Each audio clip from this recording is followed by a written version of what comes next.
economy, where the lines begin to blur between the physical and digital worlds, or our virtual lives and physical lives. Looking at the metaverse from an economic perspective raises important questions about how inclusive it is, and who can participate in the digital economy and who cannot. Rijmenam does an excellent job discussing how we can ensure an open metaverse economy, where interoperability of digital assets, a self-sovereign identity, and cryptocurrencies play a vital role. Web 3.0 technologies are vital for an open metaverse, and the companies we are supporting at Outlier Ventures are all contributing to this. In an open metaverse, everyone can finally contribute to and benefit from the first truly universal and permissionless economy humankind has ever known. In Step into the Metaverse, Mark van Remnaam succinctly explains how we can build this immersive internet that can deliver magical digital experiences while incorporating a fully open economic system, enabling the interoperability of digital assets and changing our society from one of value extraction to one focused on value creation. Jamie Burke, founder and CEO, Outlier Ventures. Preface.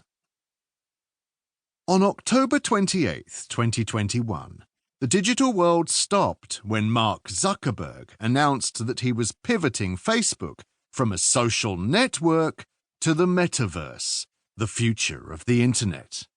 At the same time, he claimed the next iteration of internet and rebranded Facebook to Meta.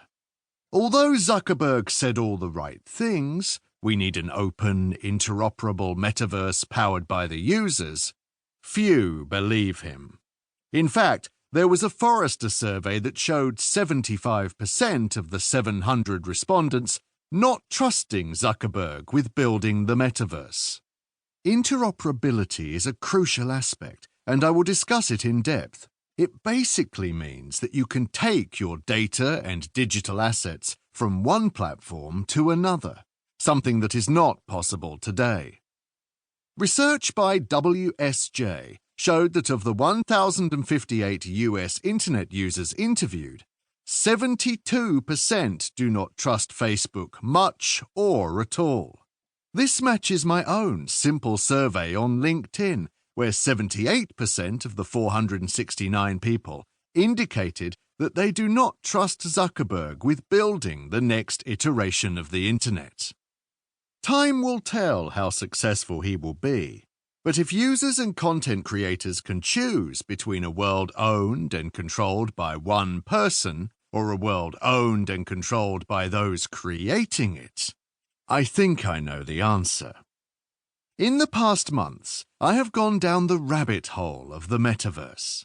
As part of my research for the book, I have spoken with almost 100 creators and creatives, all involved in building the metaverse, and another 133 completed a long survey about the metaverse. They are the pioneers of this new internet, and they are all building an open, decentralized, inclusive, and interoperable metaverse. I hope you will enjoy this journey as much as I did, uncovering this magical world where we are only bound by our own creativity. In this book, I will share my vision for the metaverse, what it can become, and how it will change our identity, as well as how we play, socialize, shop, and work. If we manage to develop an open metaverse, the trillions of dollars generated will be shared with all creators and creatives.